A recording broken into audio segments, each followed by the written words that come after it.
we have a special guest, Rick Bramos. He's the author of 2 Days to Fitness. What does it mean, 2 days to fitness? 2 workouts a week was sufficient to maintain strength and have a reasonable level of fitness. And in my experience with all my clients, it's true. And the first thing I tell everybody about cardio is that resistance training is cardio. Resistance training is like interval training. We're going to do a challenging set and we're going to recover. We're going to do a challenging set and recover. Welcome to The Other Side of Medicine, a trusted source for education, not medication, for 35 years. In every episode of The Other Side of Medicine, we deliver health information your doctor won't tell you about. My guests are the nation's leading health experts in science-based natural medicine, physicians, authors, researchers, and clinicians.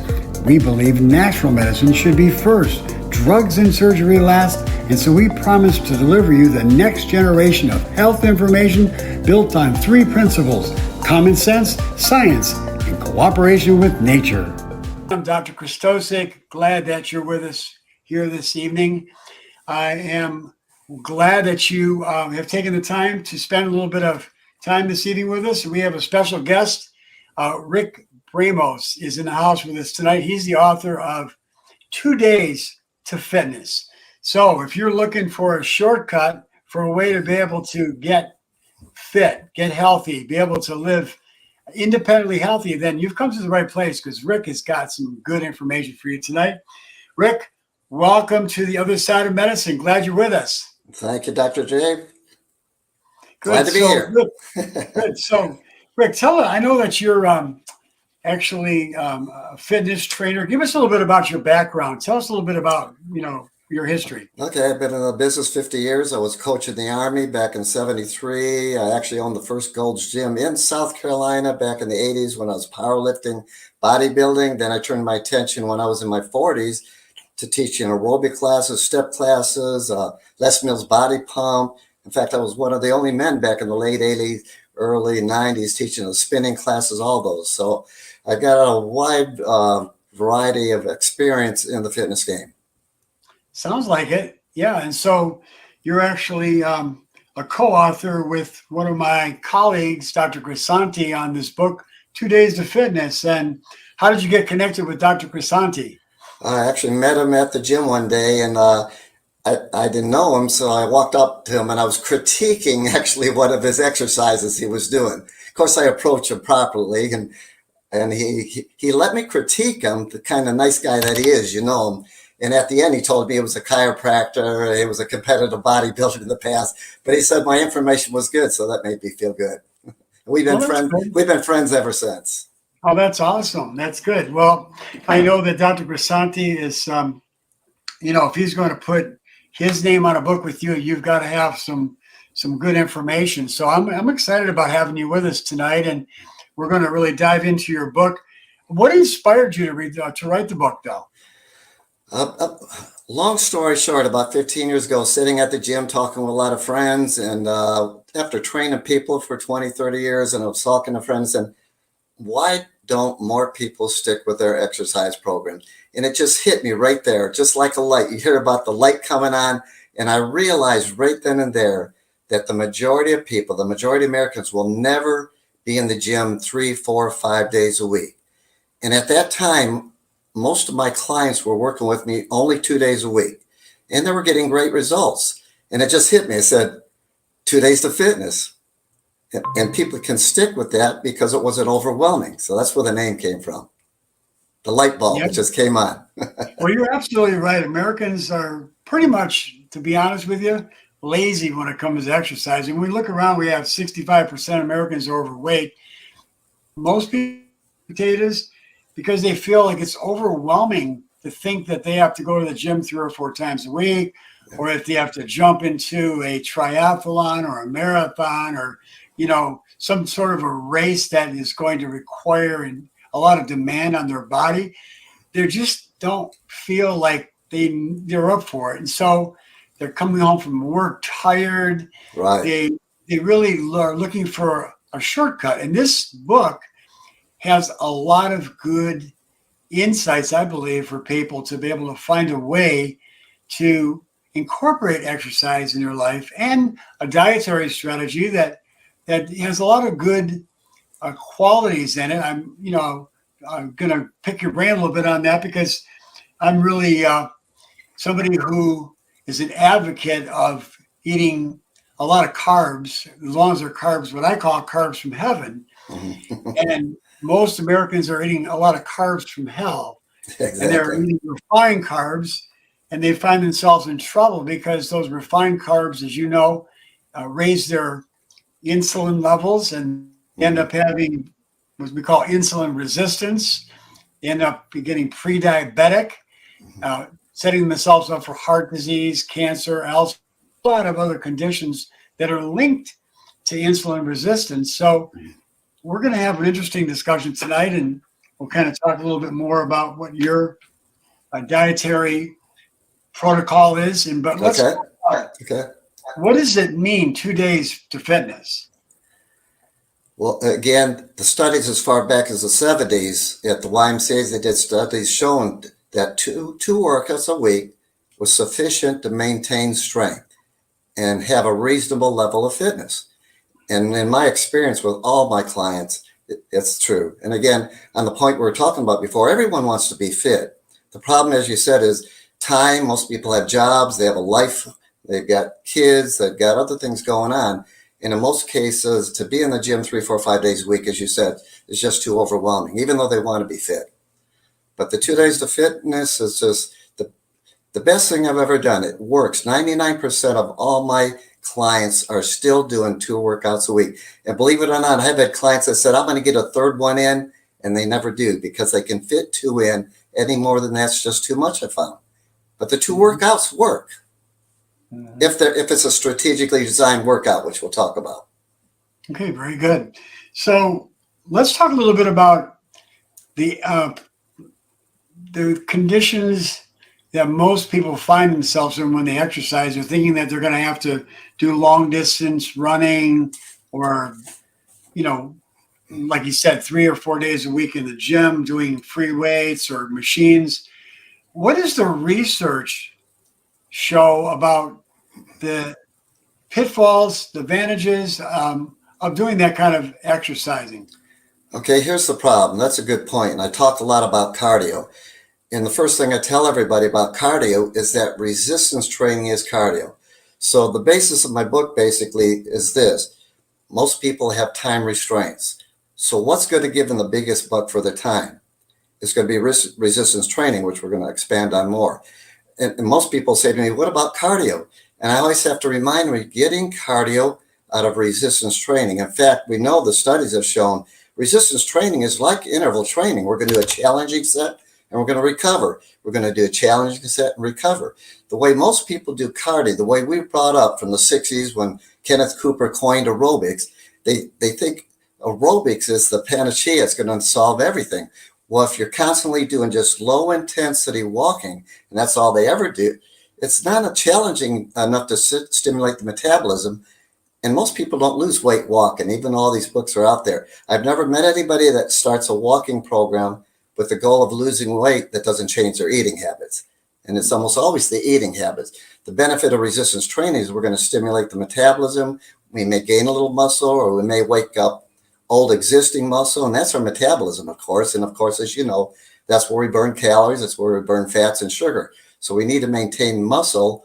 To me, that's the priority over doing excessive cardio. And most of my clients, the people that just want to be fit, don't need this level of cardiorespiratory efficiency of an athlete. So I make that point to them right away. Yeah. Didn't Cooper, who started the whole craze on, really developing, the cardio genics, and trying to get people to really look at how to, improve their health. Didn't he actually have a heart attack? I don't remember. Some of the other long distance runners, as you know, fit, and some of them have died He of did. He heart did. attacks He also. actually had a heart attack. So you Yeah. check into that, which is really kind of strange when you think that, he was one of the gurus trying Yeah. to lead people to the promised land of good health. Yeah. And he was missing something very, very important that I believe we'll be touching upon tonight as well. So What does the research show about the whole idea of the quick burst, the exercise? What does it talk? What does the research show? Well, remember when we do quick bursts of energy, it's going to focus on the fast twitch muscle. That's another whole area most people don't understand. Sedentary people are always losing the fast twitch muscle. And that's really important for elderly people because they can't move fast. They can't move their foot if they trip for balance. So as we lose muscle, it's always the fast twitch. The body, the nervous system always engages our slow twitch first. And then the fast twitch, if we're doing explosive movements, jump boxes, jumping on a box, for instance, and resistance training. If it's heavy enough, if it's challenging enough, works that fast twitch muscle. So what was the point? What was the point we were trying to get to? Well, it was the whole idea of what does the research show on the advantages of quick burst over, again, long duration exercising. So again, we're working that fast twitch muscle, which helps us maintain that muscle as we get older, because that's the first muscle we're losing after 30. We're always losing muscle if we're not active. Plus, the fast twitch is challenging the heart. That slow, low intensity walk doesn't challenge what's called our heart reserve. I'm sure you're familiar with that. The ability to handle sudden changes in demand. So I always talk to people that are walking on the treadmill, just that steady, low pace, reading a book. They're not challenging their heart. For instance, you and I grab a chair and we go up the stairs, all of a sudden, bam, bam, bam, a load on the heart. That low intensity walk doesn't do it, but what's HIIT training or interval training, we've got all different names for it. But all it is where we challenge the heart, bring the heart rate up, and then we recover. Bring the heart rate up and recover. And all these studies show we get a lot more out of our cardio efficiency actually doing that than we do just that low intensity walk or jog. Yeah, well, I think that would be attractive for more and more people if they look at, some of the benefits. And let's talk about what are the benefits of the quick burst exercising. So again, yeah, so what are the big benefits of the quick burst?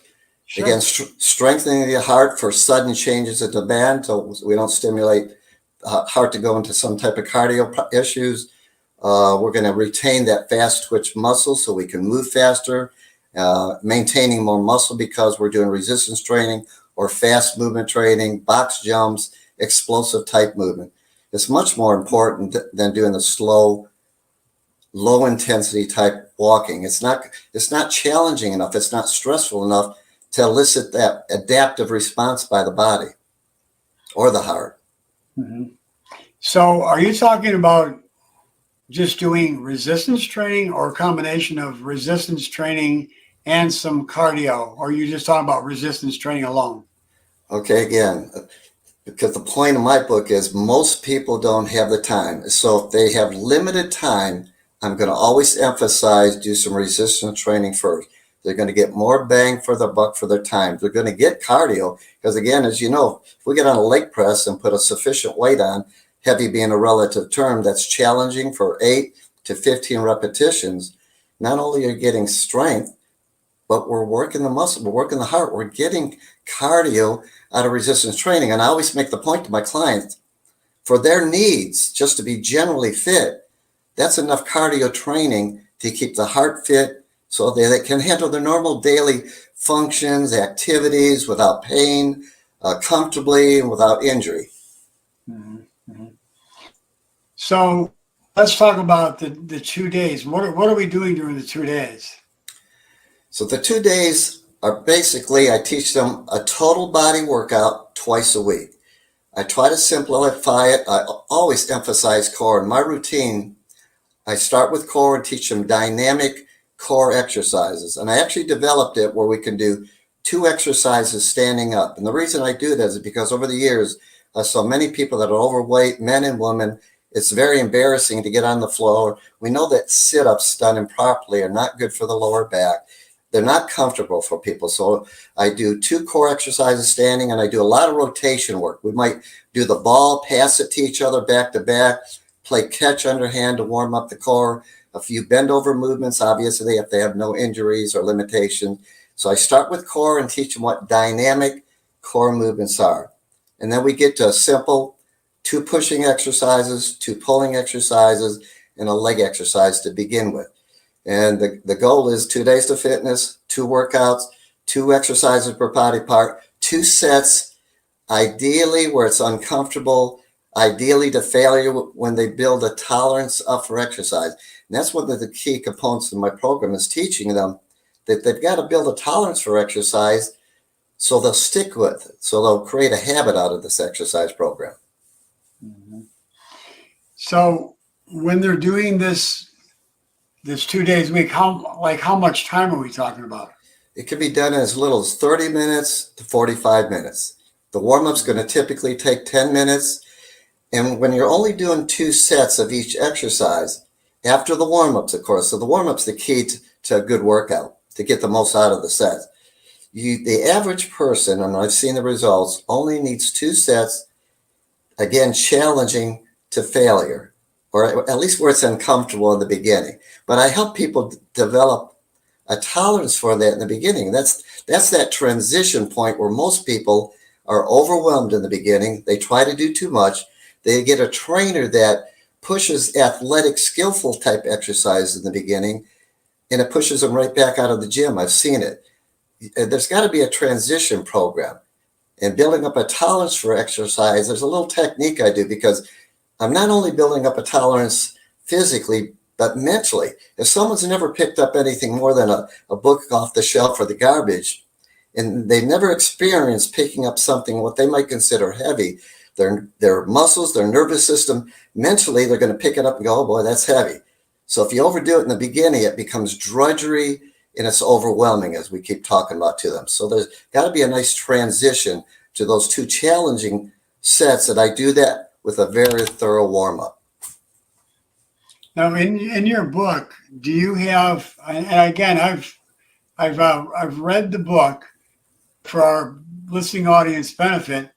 Do you have the step-by-step process so people can walk before they run doing these types of exercises? Yes, I explained in there, and as we're talking, I do the same thing. The goal of the book, and I teach them, is to create a habit. That's why the 2 workouts. We've done the human behavior studies. We know that discipline wanes for most people. This is the difference. Athletes, they have an end goal, so discipline works. So my goal is to create a habit, and we do that by not trying to get in the gym 3, 4, 5 days a week, but just the 2. Create that habit first, and then we're gonna transition by walking through. They may only do the warm-up routine with me in the beginning. Go in there. If they're going to a gym, I've got people in their 60s, 70s. I know which machines to put them on. The comfortable ones almost everyone can do. Say they're going to sit down and do a chest press machine. Well, I'm going to always err on the side of too little so I can help develop that tolerance. I just want them to begin the program, only do the 2 workouts a week. The first few weeks, maybe only go in and spend 20 minutes and only do the warm-up. Create that habit first. Get in the habit of going just those 2 days a week. It works for all my clients. It's not overwhelming. In fact, most of my clients, I err on the side of too little. They come back the next workout and I go, how do you feel? And they go, I feel great. And because they could do it and perform the workout, it wasn't drudgery, it wasn't overwhelming. There's a greater chance they're going to stick with it. Because I see this in the gym all the time. This is big, Dr. J. I have watched at many gyms, the trainers, the fitness directors overwhelm that person on their fitness evaluation. I've been sitting next to the desk listening to people walk up to the personal trainer's desk. And these are true stories. And I saw the trainer walk away. They were getting a free assessment, a mother and a daughter, and the mother's going to the daughter, I can't do this. He's killing me. This is the big mistake with young trainers and people trying to kind of justify their existence, trainers, in the beginning, and they overwhelm them, and especially with athletic, skillful. I think you know what the ropes are, the big heavy ropes in the gym where you swing them up and down. I've seen trainers bring seniors in and start them out on that. I never do. I tell the young trainers that listen to me, err on the side of too little in the beginning, because these are not athletes. They only want general fitness. Very important. Yeah, you're setting up a whole system for injury is what you're doing when you try to overwhelm them like that when they haven't been doing anything. You've got Yeah. to go gingerly and Yeah, that's the whole idea. that's the key. I know years ago, probably about 5 years ago, my wife and I went to a CrossFit program, and the instructor was pretty aggressive. I just told my wife, I said, you gotta back down a little bit. I was used to doing a lot of, resistance training and cardio training. My wife wasn't. And even when I told her to pull back, it was still too much for her. So, Yeah. she ended up having to drop out because she injured herself, even though that I kind of try to really tone back from what this guy was doing. So it's important people realize that you just can't jump into things too fast. And so that I like the conservative approach. I want to establish a base workout first for everybody. If they develop very fast, they say, Rick, I can do this. We can always layer on more. If they're ready to go, we can advance immediately. But most of my clients that just want general fitness love the preparation I do for them, because I've got clients coming to my house in their 60s and 70s. I got a new guy just a couple of weeks ago came in. He was hesitant to come with his wife. He said, but the proof's in the pudding. After 2 weeks, he feels better. He saw my approach, a realistic approach. I gave him a chance to go at his own pace. We started light. There's no reason to. A lot of trainers don't understand. If you've never done anything for months or years, anything you do is above and beyond what the body was accustomed to. So it doesn't take much. Yeah. Yeah. Well, I think, the warm up, like you said, is probably the most important thing. And even starting people up with a warm up for like a week or so, just to kind of get the body acclimated to getting, like you said, those fast twitch muscles working and getting them acclimated to something different. And, getting just a lot of people don't do rotational exercises. And so starting with that is, I think, really a very wise thing to do, because you're gonna help not only the muscles, but you're going to help the fascia, which I think is even more important than the muscles. It's helping that fascia to stretch and get it gliding and moving, so you don't have muscle injury later on. So I think it's really important. So that's a good point. How many people would you say have, since you wrote the book, have gone through your program, with you alone? I mean, just how many people would you say? In the last 15 years, I mean, we're talking at least 1,000 people through the couple gyms I work at. And they're constantly telling me that to talk to more people. They love the program, to expand on it, which I'm getting ready to do. I'm getting ready to do a YouTube channel so I can demonstrate the exercises also. And that's a wise thing. Yeah, I think it's really good, give people those visual things that they can do to see, how they could advance. And then, you could give, maybe 3 different stages, beginning, intermediate, and advanced, kind of let people see what they could do. That's a wise thing, I think, So let's talk a little bit about, your dietary approach to helping, because, you and I both know that just working out and then eating the average American diet, you're still not going to get very far, and you're going to get frustrated. So let's talk a little bit about what your approach is. So I'll always make the point, and there's a lot of studies right now, and I agree with a couple of books that I've read. I didn't write them down, I should have, but the mechanical stress alone of resistance training will help most people, even if they don't eat right. This is a good thing to do because of mitochondrial health, the metabolism, better metabolism of fats and sugars. So the mechanical stress alone of resistance training, I point that out. For most people, I always tell them I can work with vegans, I can work with the paleo guys. It doesn't matter. The biggest thing is to get rid of the crap, as you know, the simple carbs. And the first thing I do, as a young trainer, I made the mistake of sitting down, writing out these elaborate eating routines and nutrition. Well, I finally realized over the years, nobody was listening to, most people are not going to drastically change their lifestyle. So you got to give them some small changes. So as you and I know, the first thing I do, if they really want to lose body fat, for those people, if they can't eliminate all the sugar drinks, there's no need to push any further. I explained to them, that means even the juice in the morning, all the sports drinks, the sweet tea, and then all the sodas, of course. We could get into high fructose corn syrup. That's a whole nother story. But if I start them out with some simple changes, let's get rid of the sugars, And then let's start out the day with a good breakfast. Most people, as you know, it's the latte and donuts. I mean, they're starting out the day so bad. I mean, it's just destroying their pancreas. They're abusing their pancreas, as you know. Yeah. Well, certainly the sugar is one of the major culprits. But that being said, when you're eating any kind of refined grains, Hmm. you're getting the equivalent of sugar because it's metabolized so fast So you're that right. it acts like sugar. As a matter of fact, the United States Department of Agriculture has shown in studies that the refined grains like white flour and white rice and those type of things, they literally act like white sugar in the body. Yeah, cornbread, same thing. Yeah. So you got to eat the whole grains. Yeah. And we're not talking about token whole grains either, because sometimes people will go to the supermarket, buy some whole grain bread, for example, and it's really just a glorified white bread with some Enriched. molasses on it, and it's still Yeah. refined to all get go. Yeah. And you've got to get the good unrefined breads that's heavy.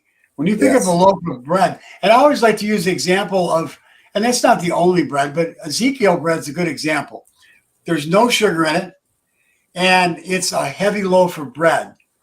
Now, the average person may not want to have that bread as the first place to start with, but you've got to move in the direction of getting the whole grain breads. And there's lots of good ones out there, but careful of the sugar because people are now getting these breads with a lot of sugar, a lot of added sugar. So I don't recommend that. And I'm not so much against fruit. Fruit to me is a good thing to have, and you can add the fruit to your bread to make it sweet if you want. Yeah. Well, I'm with you. The only bread I eat is Ezekiel bread, Dr. J, and I only Good for have it. you. I only have it in the morning with my eggs. Good for you. Talking Well, about talking. and you could have if you want something sweet. I had some this morning. I had Ezekiel bread with raisins, Mhm. and it's a whole food, and that's the key. If you're eating whole foods, you're going to be able to get some sweet to satisfy that because Yeah. our bodies are designed by our creator to crave sweets. Mhm. We are, that's just the way we're designed. Mhm. We love fruit, and that's the way we should be eating, but we've gravitated towards all this artificial sweets, Mhm. and that has become the detriment to our bodies. So yeah, but go ahead and talk more about what you're suggesting for people to do with the So, balancing their foods. so I'm like you. I like the fruits, the berries, specifically blueberries, strawberries. I have them in the morning. And I have to qualify if a person's been just slightly overweight for a short period of time, or if somebody's got pre-diabetic and diabetic. I always make the point: all sugars, even the fruits. If somebody's seriously overweight, diabetic, they've got to be more careful than somebody like you and I. Our metabolism is working well. Our pancreas hasn't been abused. We can eat a little bit of good carbs and eat some fruit. We're okay. If somebody's really trying to lose weight and they've been overweight a long time, I still restrict the fruit later in the day, especially when they're at night. I like a little bit in the morning so they get those antioxidants and polyphenols, but I restrict a lot of fruit also. But I have, Dr. J, I've been eating 4 to 6 eggs every morning for 40 years. I was a competitive bodybuilder in the 80s. I'm still eating them. They satisfy the protein. And I don't know if you want to get into the cholesterol and the saturated fat, but I know that it's good for me as long as I'm not eating all that with the lots of simple carbs that are bad for me. Mhm. Now, the rest of Well, the day, good, the good. day, lunch, I like meats, I like tuna fish. Dinner, simple for me, just veggies, a salad, and grass-fed beef, or I eat at least once a week sockeye salmon. Dinner's simple, veggies and a protein source. It's not hard. Mhm, mhm, mhm. Well, I think, when it comes to saturated fat, I think we're talking about, really, we're walking on some thin ice as far as I'm concerned. I know we need some. I think that they're good saturated fats come from things like coconut oil. Mhm. Those are good. And I don't think that's, totally a bad thing to have eggs. I think eggs are good. I had some eggs this morning for breakfast. So I'm with you there. I'm just thinking a little bit perspective, that may be a little bit too much, but you've been doing it for 40 years. So I know there's cultures around the world that do eat a lot of eggs and don't have any problems with cardiovascular disease. The people I know in the blue zones, for example, in Costa Rica and those types of places, they eat eggs, and their incidence of heart disease is very low. But I would maybe caution people not have. You're saying you eat 6 eggs a day? I do. Yeah. So I'm not going to go that far. I would say personally, if I'm recommending, I would say 3 days a week to have a couple of eggs. That's not a problem. But you're working out with heavy weights probably too. But my workouts are still, I turned 70 in 2 weeks, but I'm still training and out training a lot of guys a third my age. So I still like intense workouts 4 or 5 days a week for myself.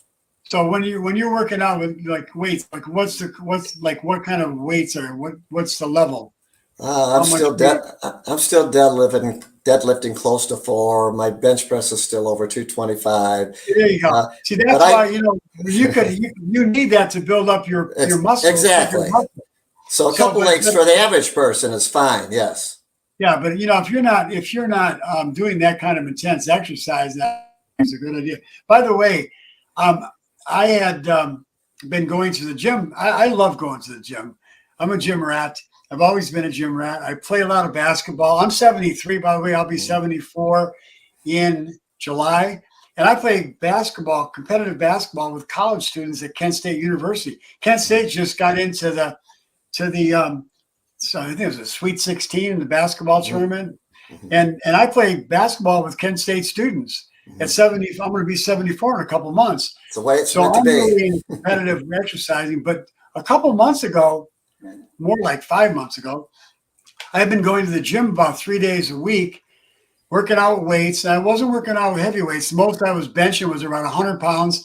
And I did maybe like about 7 or 8 reps, 3 or 4 sets. And a friend of mine who's a competitive bodybuilder said, Dr. J, you need to do some heavy weights.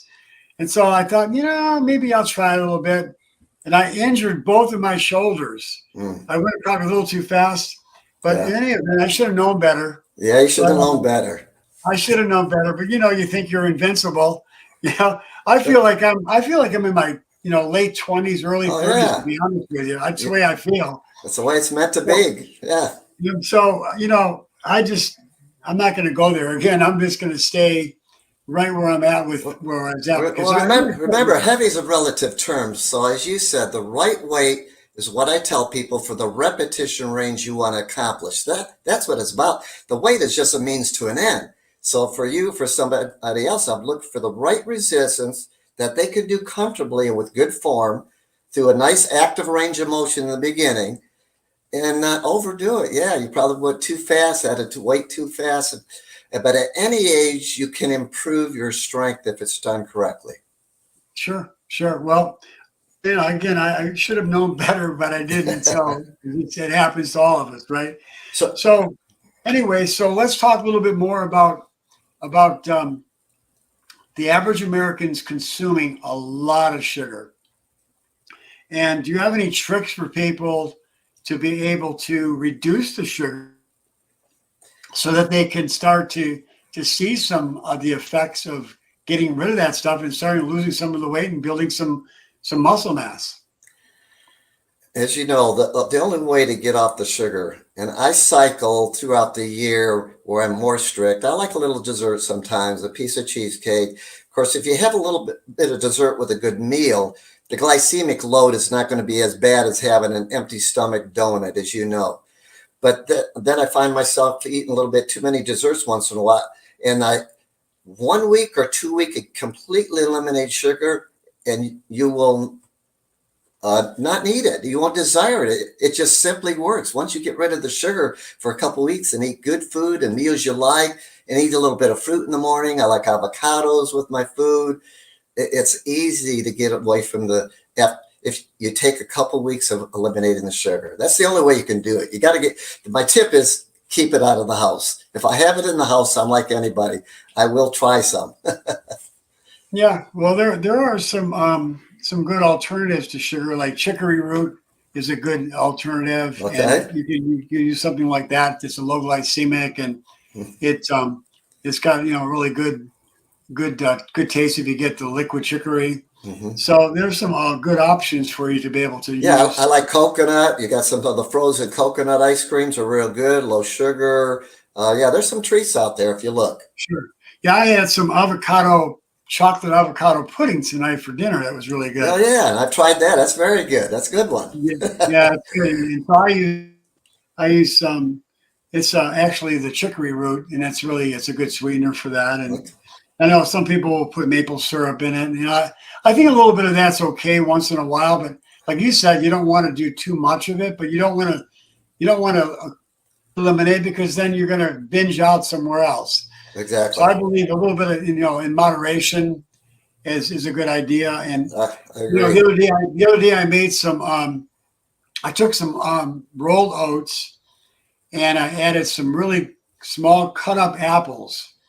Really, I chopped them up real fine with the skins on them, and I added some sunflower seeds, some walnuts, and and um, and I put some almond butter and some coconut butter, and I kind of mixed it up and squished it all up and everything, and made it into I put it into a glass pan and made it into squares, Mm, and it was absolute. And put some cinnamon with it.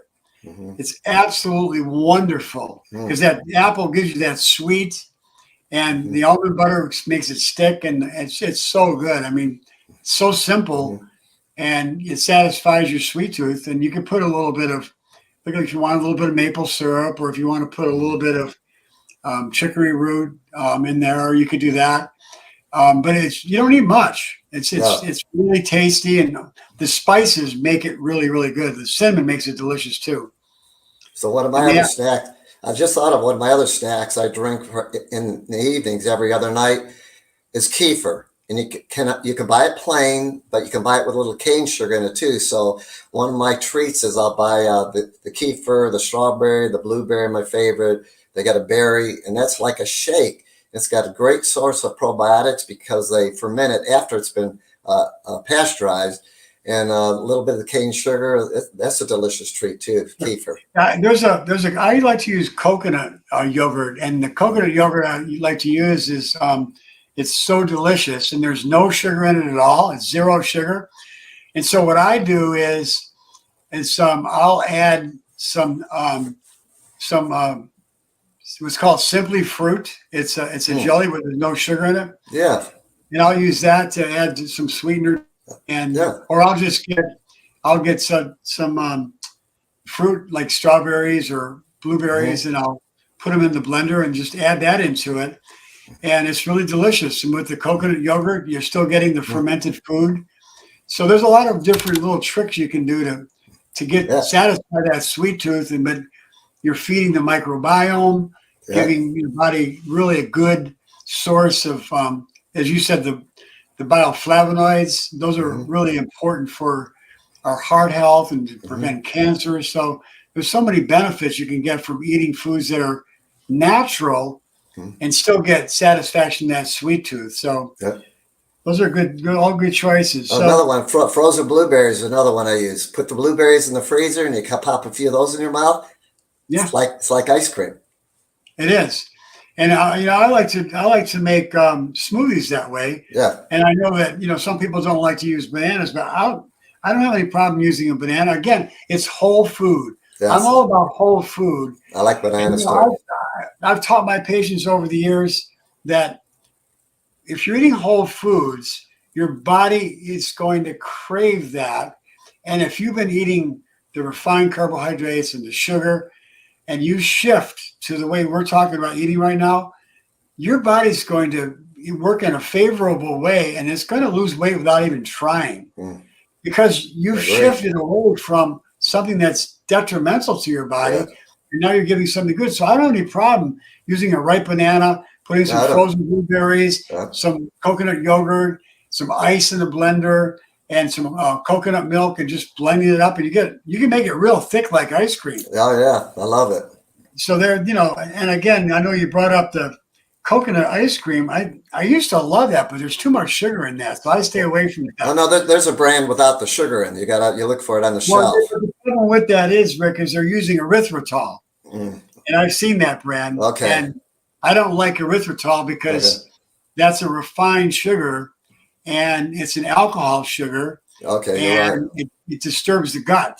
Yeah. And I don't like to do anything to disturb the gut Yeah. because I'm really all about healing the gut. Yeah. The I have a microbiome. program, and I've got a program that I have a course that's called the Gut 911 God Prescription. So Mhm. I'm all about helping people to repair their gut because Yeah. that's really the most important thing. But It let's get is. back to your book. Let's talk about your book. We're getting shifting away from that. So where does a person start with your book? Well, how do they start? First of all, they got to buy it.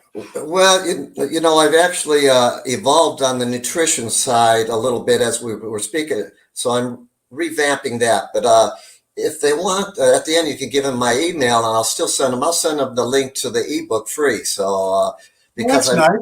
revamping the reason I'm revamping is we were talking a lot 15 years ago about having small meals all throughout the day, and at the time, I kind of forgot as athletes we could do more things than the person that's overweight.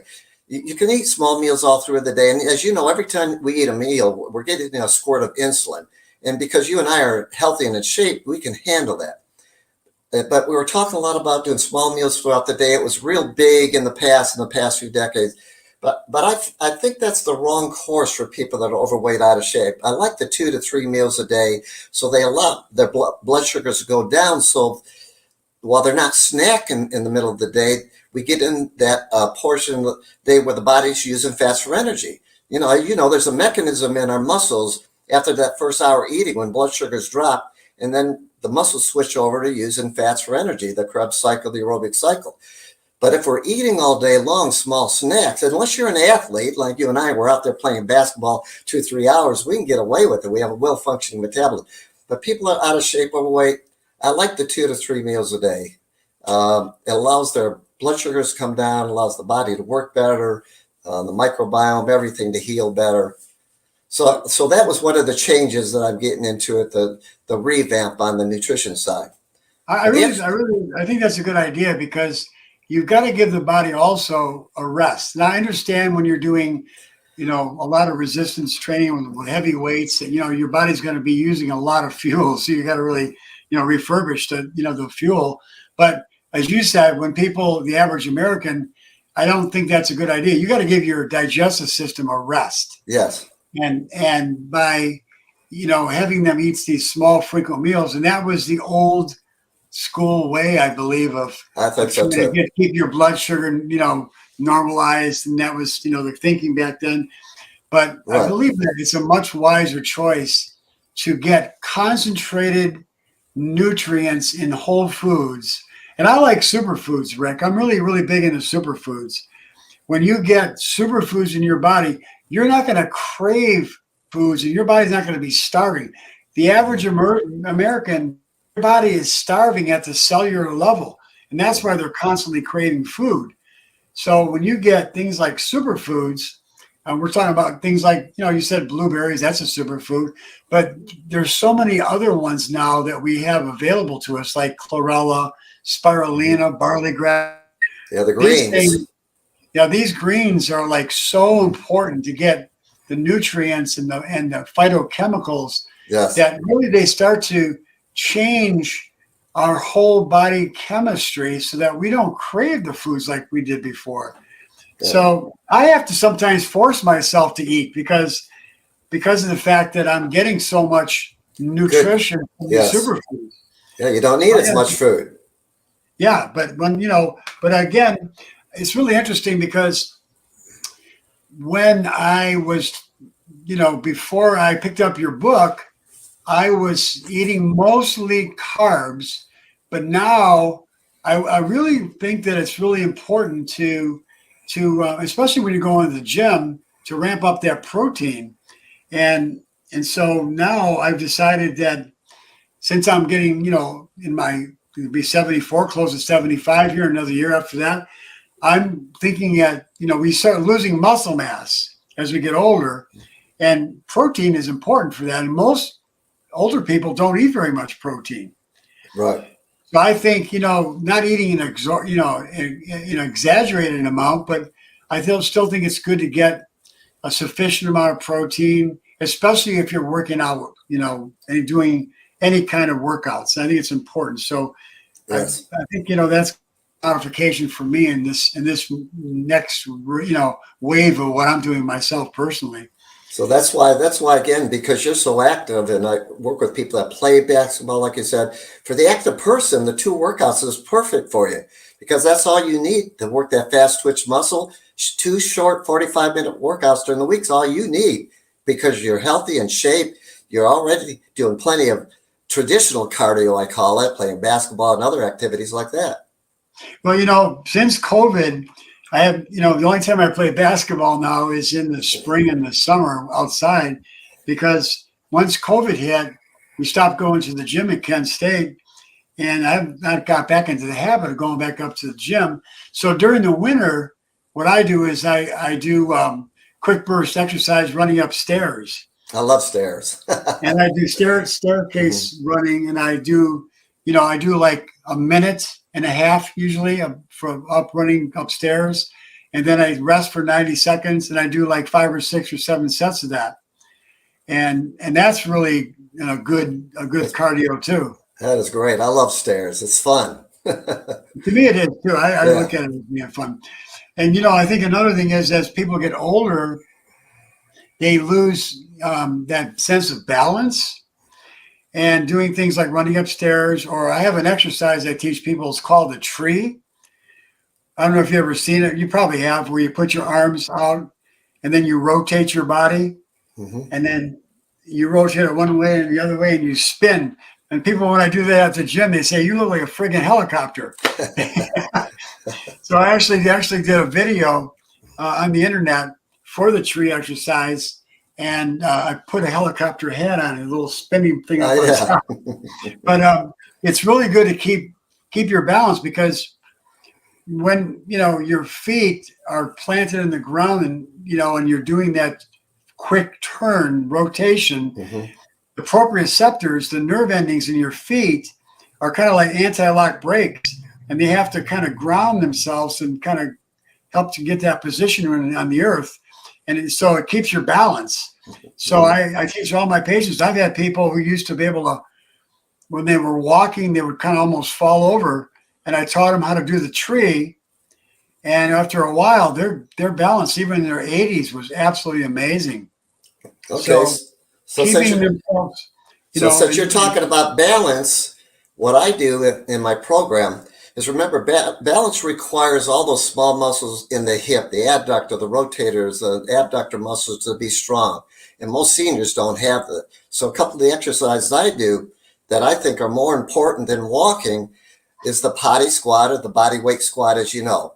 So a lot of people can't do it. I'll teach them to do it to a chair at first. I'll have them sit in front of me. I may hold their hands and make them engage their hips and not fall forward, as you know what seniors do. But one of my other exercises I like, not everybody can do it. As you know, standing on one foot is good, back and forth. But a great exercise is a lunge.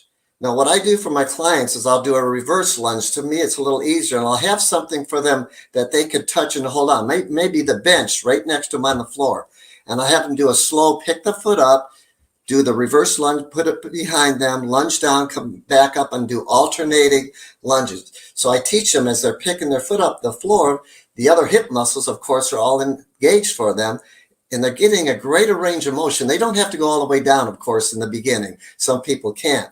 But it's a great way to start a great exercise for hip, the big muscles of the hip. I think that's the most important exercise I teach, is the potty squat, strengthening the hips, especially for seniors, so they can stay mobile and strong the rest of their life.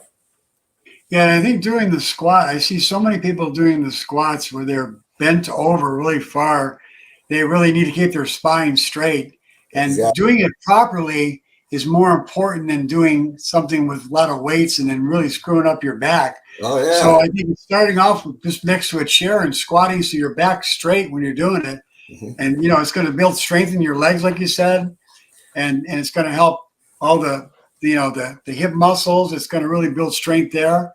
And, you're going to do yourself a lot of good. You don't need to do a lot of weights if you just do things, No. just like you just said right there. If you do that, it's going to Body build weight squats.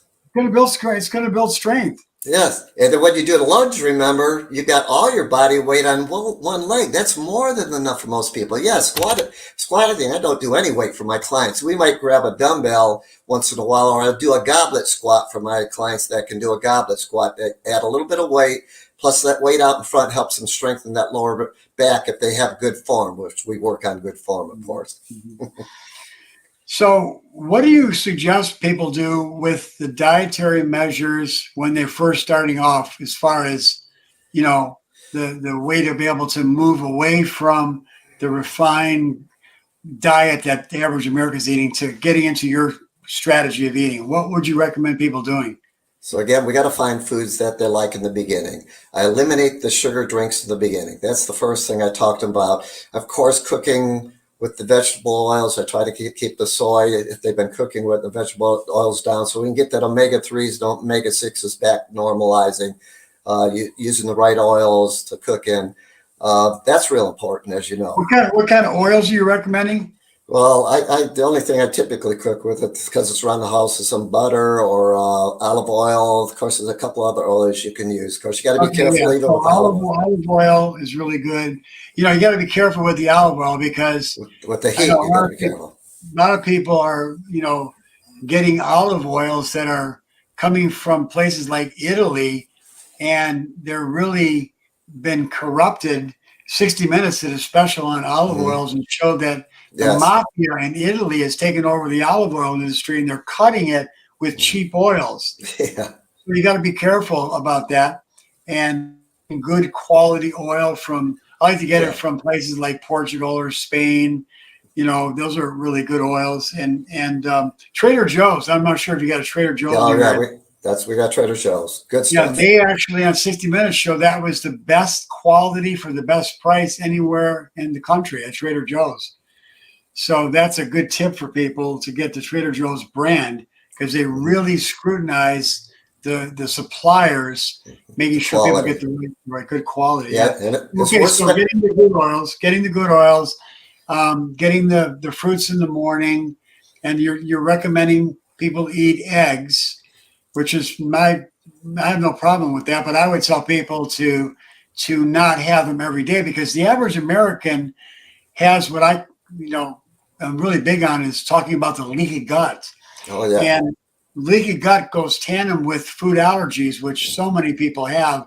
And that's one of my big fortes, is helping people to get off the foods they react to. Mm-hmm. And when you're living with a leaky gut, which the average American is, and you're eating the same foods every single day, you're flooding your digestive system with those proteins that are going to cause reactions eventually. And so that's why I tell people to rotate foods for the average person, so that they don't develop these food allergies or food sensitivities. Mm-hmm. So anyway, what else do you recommend for the rest of the day? You had breakfast covered. What else do you recommend? Lunch again for me. I may just sit and eat a can of tuna. Just as simple as that. Maybe a little avocado. A lot of days, believe it or not, I only have 2 meals. I'll have a late breakfast and then a late dinner, because I go to bed early every night, 7:30, 8 typically, because I'm up at 4:30 every day. I've owned clubs for years, so I'm up and at it every day. Okay, and how many hours of sleep are you getting? I get a good 8 hours sleep. I sleep good. That's good. Yeah. That's good, because most people are not getting the right amount of sleep, and that's where your body is able to recharge itself, the immune system, and be able to reset everything inside your body. So that's good. And intense exercise helps with that. A lot of people don't understand that. It's so sedentary. They're not moving. They're not doing anything. And they wonder why they don't sleep. They're lazy all the day. The body's so slow all day. It probably doesn't need to sleep other than the helpful part. But no, my diet is simple. A few eggs in the morning, avocado I use a lot, a coconut milk. I do grass-fed beef when I eat it. I eat fish every week, at least once a week. A little bit of chicken, making sure that it's organic chicken when I eat it. But I don't eat near as much food as you and I know that most people eat. They don't need as much if it's quality superfoods, as you said. Mm-hmm. Most Americans, we're not active like our forefathers were. We don't need as much food. And most people have plenty of stored food on their bodies, and they're not going to get at it if they're eating all the time and if they're eating the wrong foods. So eating a substantial meal, as we've been talking about, and then don't eat for 5 hours, your blood sugar levels will stay in the right zone by eating a quality superfood meal, and you won't be hungry. Mm-hmm. Mm-hmm. So when when people are doing this 2-day-a-week program for the resistance training, do you find people are able to reduce the belly fat? Because that's so big for average American. Yeah, they're going to have a quality metabolism. They're going to add a little bit of muscle. They're going to wake up dormant muscle. So the metabolism is going to be working better. If they are eating some of the bad foods, at least they got a place for the fats and sugars to be metabolized. But yeah, most of my clients, I've got a couple clients, as soon as I got them on the weight training and they've been eating already, right, but they were probably eating too much food, they saw a loss in body fat over the first 6 to 8 weeks, just through the resistance training alone. These were people that were eating moderately good already. They came to me and said, Rick, I'm eating good, but I'm not losing weight. To me, their metabolism is not functioning well. They're not stimulating the metabolism. Their muscle is dormant because they're just not doing active exercise. Mm-hmm. Mm-hmm. Well, how do people get your book again? How would people be able to get your book, the ebook? Just go ahead and email me at my email, 2days2fitness@gmail. But it's the numerical number 2 days, DAYS, the numerical number 2 again, 2days2fitness@gmail.com. So it's the number 2, the actual numeral 2. Correct. Days, DAYS, and then the numeral 2 again. 2days2fitness. To fitness. Okay. At gmail.com. Correct. Okay, perfect. Well, that's really nice that you're offering them to give them that book. It's a very well written book, and again, I think that you and Dr. Krystosik, teaming up to do that, I think you did a great service, and I believe people are going to get a lot of benefit from it.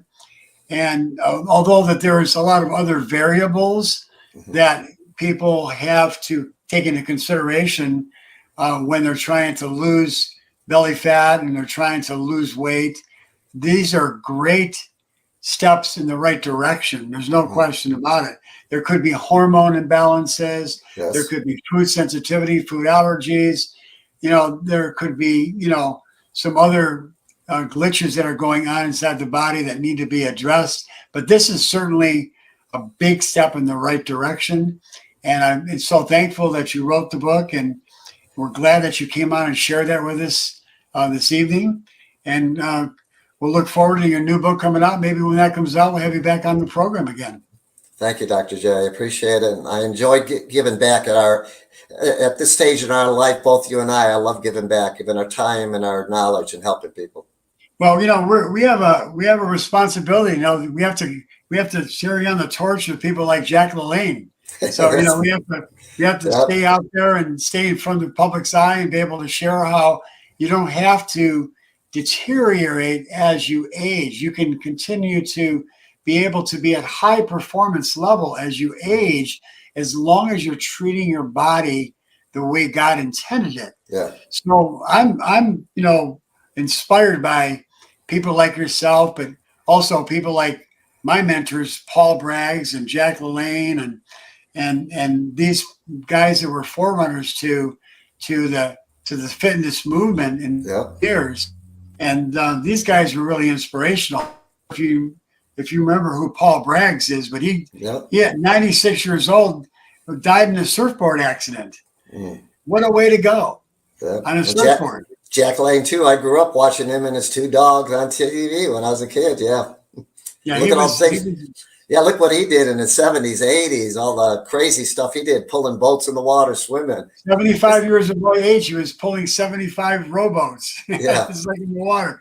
Yeah, I mean, just crazy stuff. But, the thing about it is that, we need to give people an inspiration. And I think people like yourself and myself were here to be able to teach people that the body is a miraculous organism that really has potential beyond what we can imagine. And we need to give young people and old people a way to be able to see that they can achieve these things, and they don't have to accept that they're going to get older and be in a retirement home and Right. having people take money out of their back pocket and don't even know who's doing it or where they're at. It's not necessary. Exactly right. So thank you so much, and we'll have to keep in touch. Yes, Dr. J. Thank you very much for having me. Okay, God bless you. Same to you.